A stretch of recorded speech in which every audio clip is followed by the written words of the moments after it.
Sorcerer's Stone. Gotcha.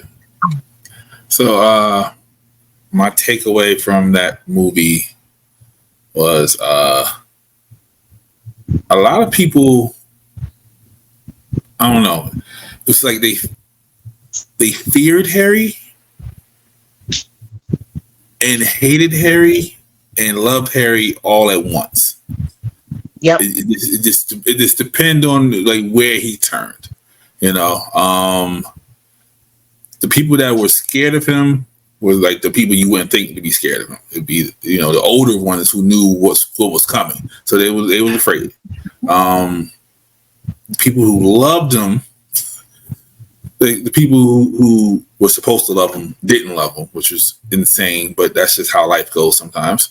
But the people that did love him never met him. They heard of him, but they just never met him before. And I think that's like a metaphor for life. So I feel like that's what. And also, isn't that like the price of fame? Mm-hmm.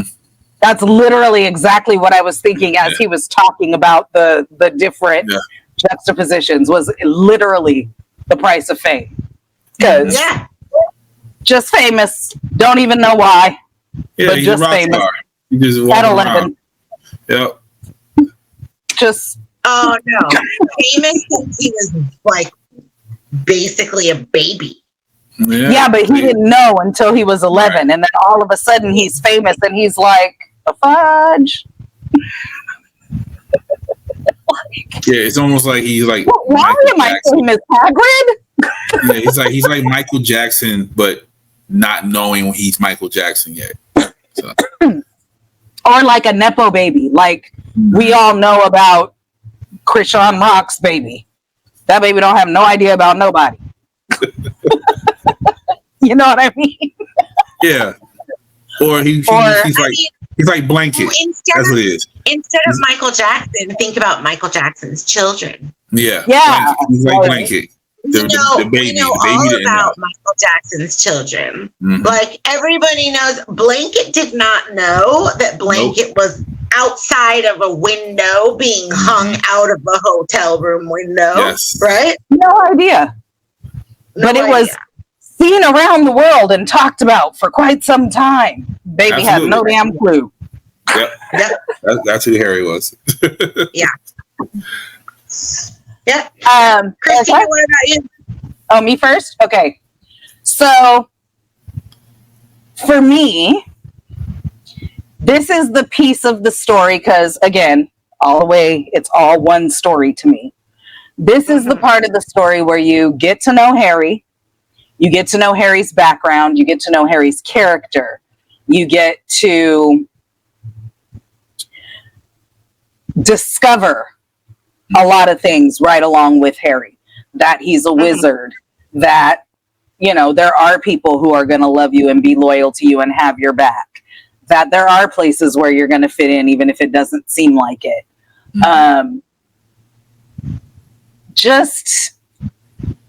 I love the whole turnaround in his whole life that this piece of the book just gives him. And this is most definitely the very, very most children's story that you're going to get out of this whole thing. Because as it goes, they get older and it gets darker.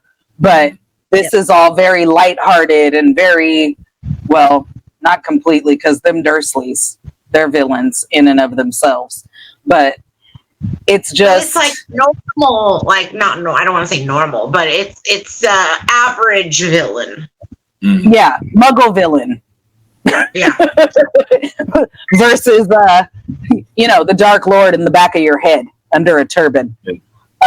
It gives me like Willy Wonka vibes almost, like how Charlie bit. You know what I mean, like how Charlie the ascension into I'm out of poverty, I'm gonna be good for now, like that's what this part gave me. So that part and the like just the cementing of the Golden Trio, how they come together, how natural it all is, and how it all just gels naturally on its own and just organically.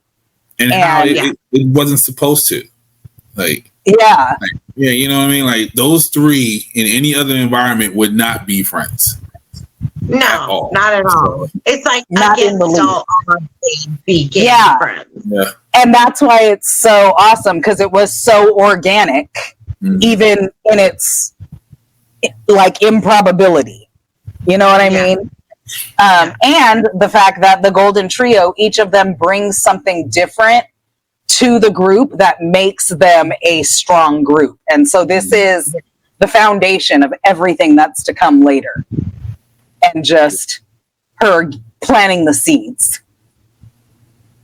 And I just love that for him. I love the way his life turned around. I love the way he got to get away from those awful people, where he gets to find out that he's rich and can wear clothes that fit and can buy all of the goodies off of the trolley. And just, it opened up so much for him, having spent 10 years living in the cupboard under the stairs. Yes. And I just love that for him. It's like a coming out, if you will. Mm-hmm. Yeah. But it also cemented the humility for him, right? Coming from those humble beginnings, not knowing what was in store, but also because of that upbringing, however difficult it was, made him who he is, so that in these more in the money and the fame and all of that, he's still humble here. Humble and resilient and empathetic and caring and like just not allowing all of those other things to seep in and make him a villain, which he could have been. Yeah. Mm-hmm. He could have easily been Draco. Yeah. Easily. Yeah. Easily. Yeah. But, those 10 years made him, see the world differently. So, yeah. I like it. He could have easily been formed by all of the negative moments that he had in his childhood, having to deal with Dudley, having to deal with the insults, having to deal with the clothes, right? Like you said, the clothes that didn't fit him, having to deal with the malnutrition, all of that. And that could have easily kind of made him rotten or sour, but instead he just kept or like they say, hurt people, or bullies were bullied. So he could have easily been like, oh, a new environment, and come in and been, well, I'm famous, and been a bully. But that wasn't his character. Yeah.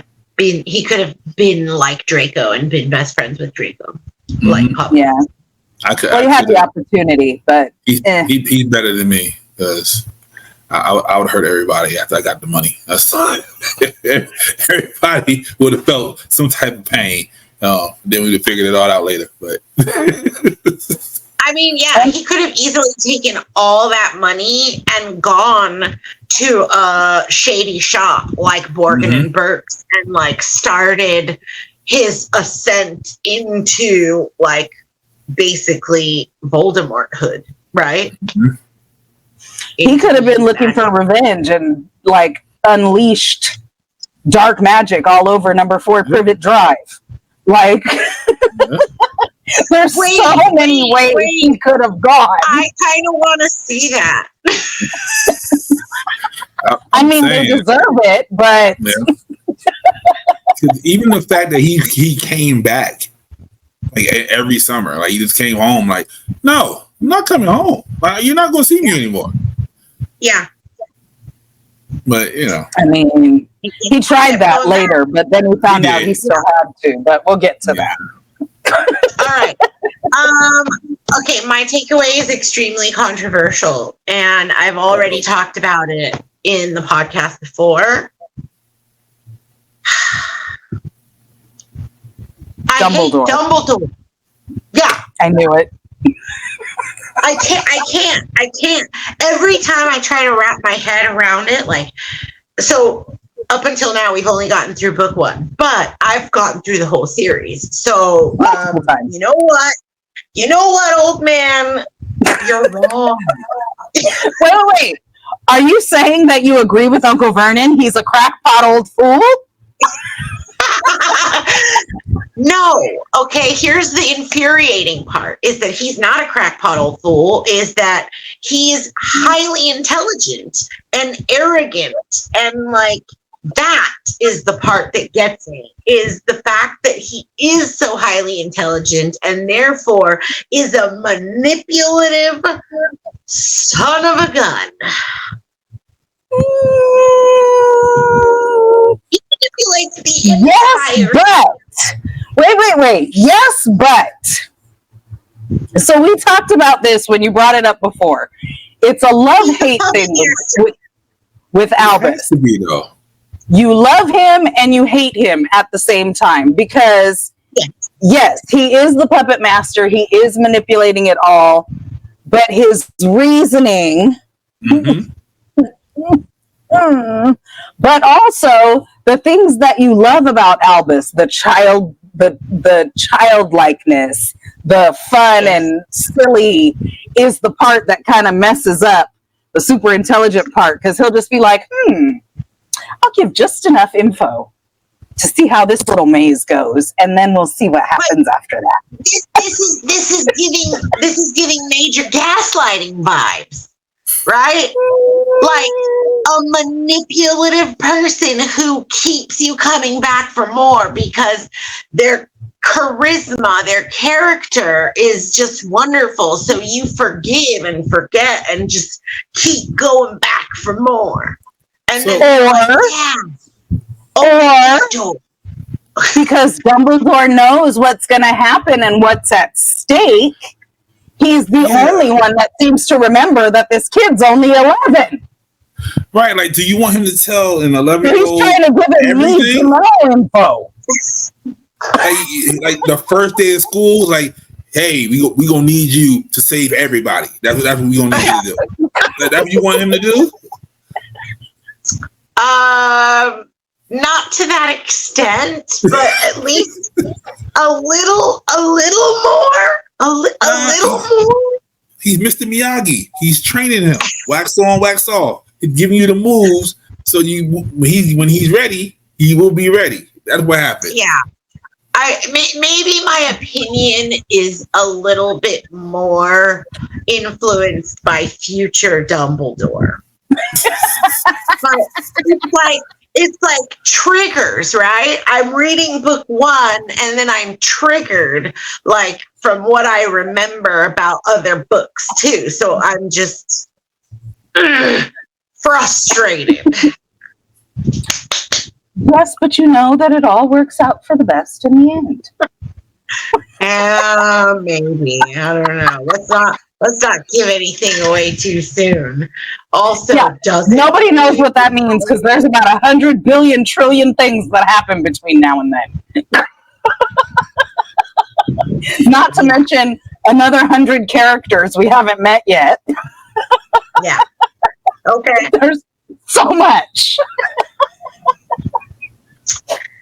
Yeah. Okay.